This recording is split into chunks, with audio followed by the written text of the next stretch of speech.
일본 북부가 심상치 않게 흔들리고 있습니다.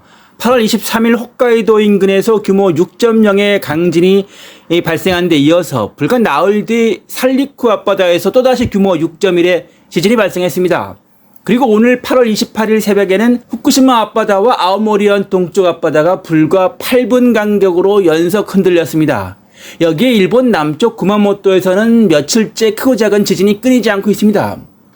일본에서 지금 도대체 무슨 일이 벌어지고 있는 것일까요? 이 지진들이 서로 연결되어 있는 것인지 아니면 일본이라는 나라에서 흔히 나타날 수 있는 서로 다른 지진 활동인지 분석해 보겠습니다. 먼저 8월 23일 저녁입니다. 일본 기상청에 따르면 저녁 10시 45분 홋카이도 남부 우라카와 앞바다에서 규모 6.0의 지진이 발생했습니다. 진원의 깊이는 약 40km, 일본 최대 진도는 진도 4였습니다. 이번 우라카와 앞바다 지진에서 주목해야 할 것은 진원의 위치와 깊이입니다. 이번 홋카이도 우라카와 앞바다의 이 지진은 쿠릴 해구 주변 방경계와 관련된 지진일 가능성이 검토될 수 있는데요. 다만 여기서 중요한 점이 있습니다. 진원의 깊이가 약 40km라고 해서 그것만으로 바로 판경계 지진이라고 확정할 수는 없습니다.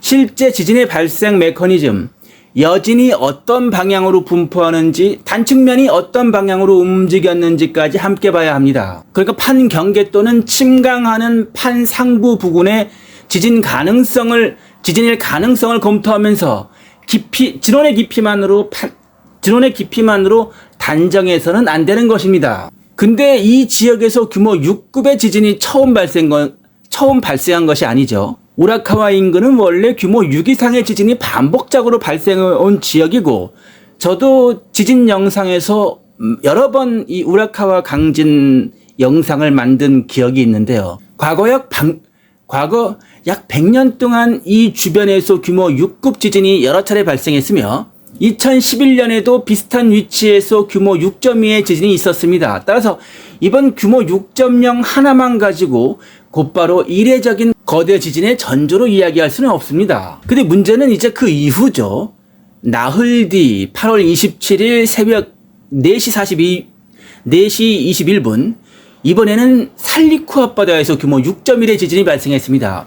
진원의 깊이는 약 10km, 일본 내 최대 진도는 이었습니다. 규모는 앞서 말씀드린 홋카이도의 우라카와 지진보다 0.1 더 컸지만 진원이 육지에서 떨어진 해역에 위치했기 때문에 일본 육지에서 느끼는 흔들림은 상대적으로 크지 않았습니다. 나흘 간격으로 홋카이도 6.0 그리고 이 살리쿠에서 6.1이 발생했으니까 이 북쪽에서 남쪽으로 이동을 한 연쇄 지진으로 볼 수도 있지만 그건 역시 단정할 수는 없습니다.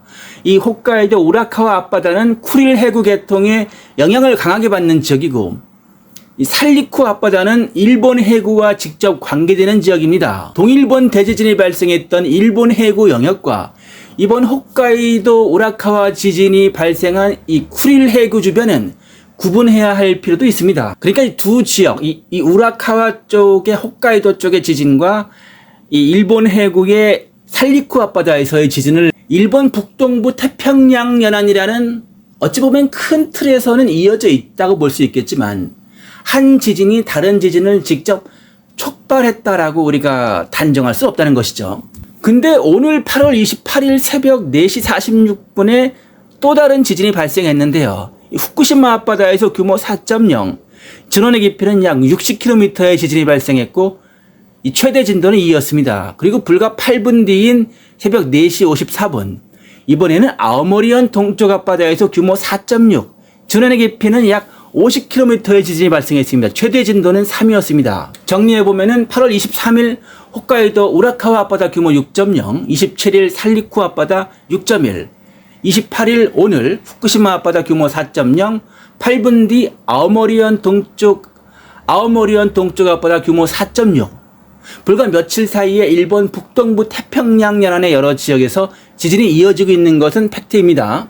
여기서 한 가지 더 볼 게 있는데요. 8월 25일 오후 6시 7분에는 네무로반도 남동쪽 앞바다에서 규모 4.8, 진원의 깊이는 약 80km의 지진도 발생했습니다. 최대 진도는 3이었는데요.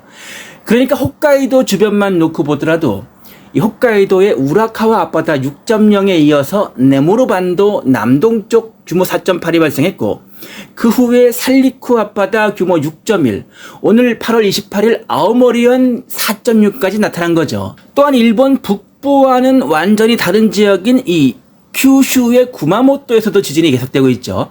7월 28일 규모 7.1 강진 이후 여전히 8월 28일까지 한 달이 되었는데도 계속 발생이 되고 있는 것입니다. 물론 홋카이도 지진과 살리쿠 지진, 구마모토까지 하나로 묶는 것은 이 과학적인 적절한 판단은 아니겠지만 어찌되었든 남북 동서의 균형을 맞추는 지진으로 매우 위기스러운 이 시그널로 보여지는 것은 사실입니다.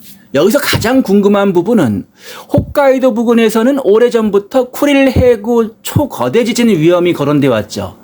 일본 정부 역시 홋카이도 태평양 연안의 쿠릴 해구를 대규모 지진과 쓰나미 위험이 존재하는 지역으로 평가하고 있습니다. 과거 수백 년 전 이 홋카이도 부근에서 매우 큰 지진이 발생했을 가능성도 있으며 장기적으로 규모 9급의 초거대 지진이 다시 발생할 가능성도 있는 것이 바로 이 홋카이도 주변 지역입니다. 여기서 가장 궁금한 부분은 홋카이도 부근에서는 오래전부터 쿠릴 해구 초거대 지진 위험이 거론되어 왔습니다. 일본 정부 역시 홋카이도 태평양 연안의 쿠릴 해구를 이 대규모 지진과 쓰나미 위험이 존재하는 지역으로 평가하고 있습니다. 이 과거 수백 년 전 이 지역에서 매우 큰 지진이 발생했을 가능성, 그리고 장기적으로 규모 9급의 초거대 지진이 다시 발생할 가능성이 있죠. 그렇다면 이번 홋카이도 우라카와 규모 6.0이 그 초거대 지진의 전진이었을까요? 아직은 알 수 없죠. 하지만 확실한 것은 어떤 지역에 장기적으로 규모 9급의 강력한 지진의 위험이 있다고 해서 이번에 홋카이도 우라카 앞바다의 규모 6.0 지진이 그 규모 9 클래스의 지진의 전진이었다라고 우리가 주장하기는 어렵다는 거죠. 하지만 전진일 수도 있는 것입니다. 이것이 참 지진이 어려운 부분인데요. 과거 2011년 이 우라카와 부근에서 홋카이도 우라카와 부근에서 규모 6.2의 비슷한 지진이 발생했을 당시에도 그 후에 6급 이상의 큰 지진이 연속적으로 발생하진 않았습니다. 그러니까 지금 단계에서 홋카이도 우라카와 앞바다에서 규모 6이 나왔으니까 다음 클래스는 예측이 되는 규모 9의 강력한 지진이 발생한 것이다라고 단정지어서 말하기는 어렵다는 거죠. 가끔 우리가 잘못 생각하는 것이 일본에 워낙 많은 지진이 발생하니까 워낙 많은 지진이 있으니까 이 정도는 아무것도 아니다 라고 생각하는 지나친 단순화 역시 피해야 하는 부분이 있습니다. 이번 지진들에서 우리가 주목해야 하는 것은 어쨌든 짧은 기간 동안 이 일본 북동부 이 태평양 연안의 여러 구간에서 규모 4에서 6급 지진이 계속 반복되고 있는 것은 팩트죠. 데이터가 보여주고 있으니까 일본 기상청의 데이터가 특히 규모 6급 지진이 8월 23일, 8월 27일 두 차례 발생했죠. 이런 상황에서는 앞으로 여진의 분포가 어떻게 변하는지, 규모 5 이상의 지진이 추가로 발생하는지, 특정 해역에서 지진이 집중되기 시작하는지, 이 진원의 깊이가 일정한 방향으로 이동하는지 등을 계속 지켜볼 필요가 분명히 있습니다. 지진은 한두 번의 사건보다는 시간에 따른 분포 변화가 더 중요하기 때문이죠. 다시 한번 말씀드리지만 지진 간의 서로 영향 여부를 우리가 판단하려면은 실제 단층의 응력 변화나 여진의 분포 같은 데이터가 필요합니다. 데이터 없이 우리가 서로 간의 지진이 살리쿠, 우라카와 규슈 등등의 지진들을 서로 관계가 있다고 연결해서 단정해서는 안 된다는 것이죠. 그리고 요번에 이 살리쿠 강진 때문에 동일본 대지진이 또 발생하는 것이 아니냐라는 불안감이 있는데요. 그러니까 2011년 동일본 대지진의 남은 단층이 이번에 움직인 거 아니냐, 이런 얘기가 있습니다. 우선 우라카와 같은 경우는 동일본 대지진의 이 파열되는 영역과 직접적인 같은 곳은 아니죠.